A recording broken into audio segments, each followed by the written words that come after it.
In this video, we're just going to do some editing on the website. You need to log in as admin.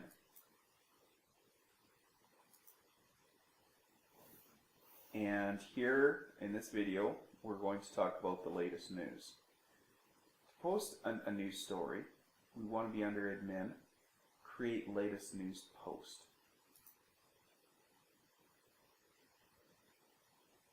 Now, you'll have a bunch of tabs here we can choose from. I'll talk a little bit about each tab, but the first of all is the content tab. The title, you just add a title, something here. Don't worry about alias, that'll get generated.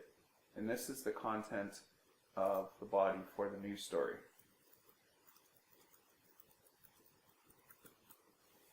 You'll notice you have an editor here that you're able to do different things. For example, you can bold a word, you can italicize a word, and if you want, you can do some underlining, and a variety of different things, along with highlights, certain text, that type of thing. Very similar to editing it in Microsoft Word. You can also add different things. So if you've got text, you can get into the bullets. So these are just the normal bullets, bulleted list. You can also get into the numbered list. Here you have paste as plain text. That comes in handy for doing different things. You should be able to copy right from a Word document and paste in here without using this.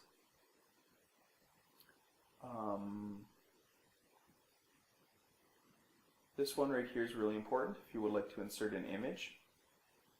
If you click that, you'll get a pop-up window and you get the image manager extended.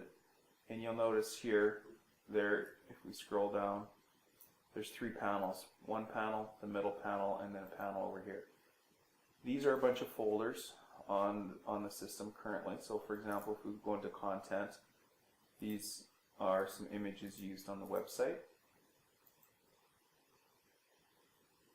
You notice as I click in here, the image changes, so we can see the dimensions and file size, and here we see the URL and alternate text, that type of thing. So if we wanted to insert one of these, you could. You can also upload a new image. I'm just going to click upload. Now, when you upload a file, you always want to resize that image. Now, 640 by 480 is lots big enough for an article image, and probably too big, but that's fine. And you always want to resize it. So as you upload your image, say from your phone or from a digital camera, it's going to resize for you automatically. Now, where do you upload it to? You'll notice there's a bunch of folders over here. Well, content area is a good place to upload it. You'll notice here we're in the content folder. You can create folders here if you like. Like for example, if I click home, that's where I'm at. I'm at the root folder. You can always click a new folder. Call it whatever you like, say 2018. 2018 appears here. It eventually will show up here. It's just going to take a while to refresh it, but there's a folder here and you can upload images into this folder to keep organized.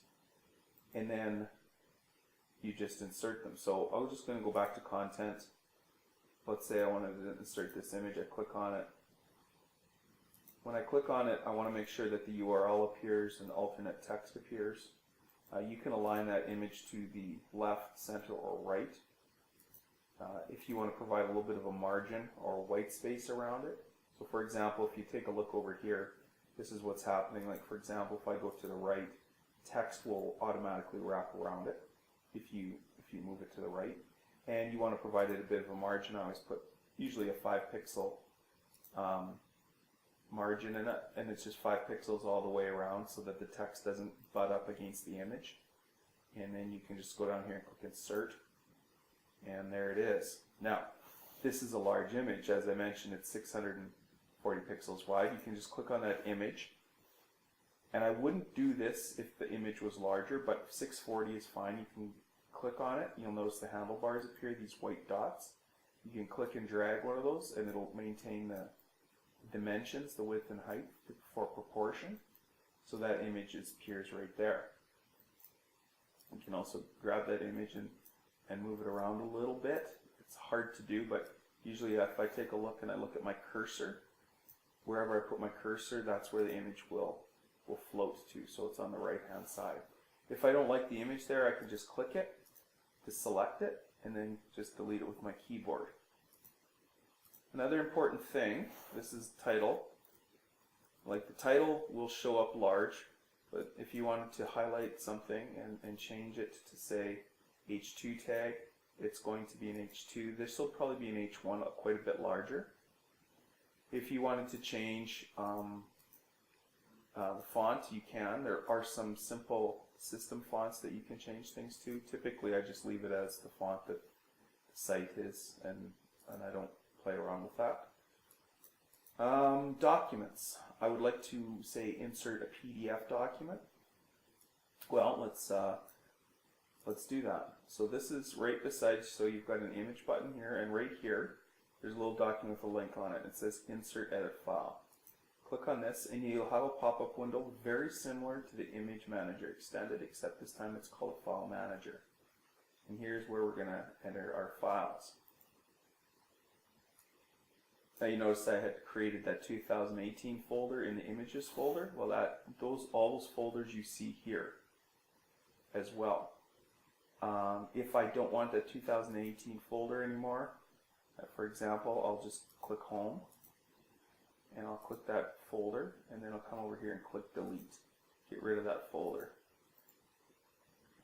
Now, I've created a Documents folder, and click the Documents, and if I had a lot of documents on this website, I might organize them a bit differently, but this is the bylaws right here. So when we click on that, it tells us, when I scroll back up here, here's the link to the URL. The title automatically, the text that this is linked to will automatically become the name of that file, and you might not like that, so you might want to edit this. So you could just maybe get rid of all of this and just type in, say, bylaws. And the target, I always said, is open into a new window. So when you click on a document, the document opens into a new tab or a new window. That's a pet peeve of mine. I like to have that happen. And the layout, if you like to include an icon, you can, and it'll include that PDF icon. If it's a really large file that you know it's going to take a while to download, you might want to include the size. And that's going to let people know, okay, this is a 15 meg file, it's going to take a while to download. That's where you include the size. Otherwise, I would just leave it. Fill in the text, fill in the target, maybe include the icon, and then just click Insert. And you notice here comes Bylaws with the icon. And the icon will be picked up by the file type. So essentially, this is your editor, and there are some more powerful things here. One more thing I'd like to talk about is this button right here. This is inserting a table. Because we use tables on the site, if you want to insert a table, you can do so, and it just shows up right here. And you can see the cells as they expand. Table format comes in handy when you're entering in data and you want a table inserted. If a table is already there and you say, oh, I need a row right above here, you'll notice that when you click into the table and highlight a row, that the table's functions come available here. So here's a row. I can add in an extra row. I can do the same thing for a column. I can add in, say, that extra column that if you need, you can add in right there. If you wanted to remove that, you can highlight it, and then there's the delete. And so you can delete columns and rows, and you can add columns and rows to a table. Publishing will automatically publish to the news area, which is fine. I would like you to change the access from public to registered. That's an important step. And don't worry about language or metadata, so you don't have to worry about those two tabs. So fill in your content, go to publishing, scroll down, make sure that the access is registered so only registered people can see this, and then click save. So save that. And you notice latest news.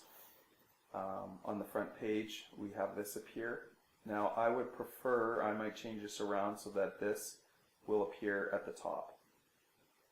If I go into member information, into member news, you'll notice here's the contact alumni, here's the latest title, here's the latest thing we've just posted, is there. You'll notice on the front pages are switched around. That's something I'm going to change up so that the latest news is always on the top.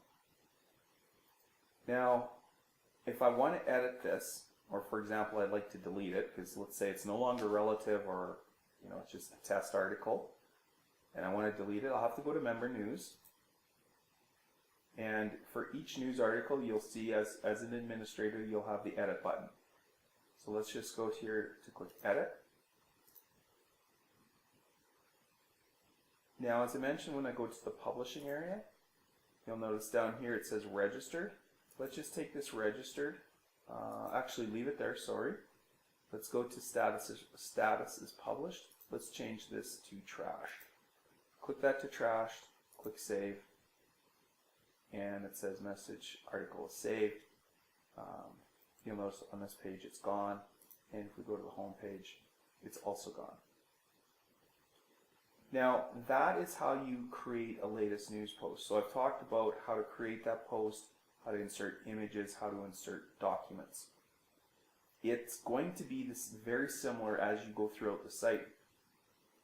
So for example, when you see this, as you're logged in, you'll notice sometimes you'll see these edit buttons appear because you're an administrator. Well, if there's something I needed to change in here, you can just go over to the edit button, click edit. You'll notice the buttons are at the top, and you scroll down. Here's this information right here. And you can make little tweaks and changes to this, and then come back here and click save and close. Or in this case, we're just going to cancel it.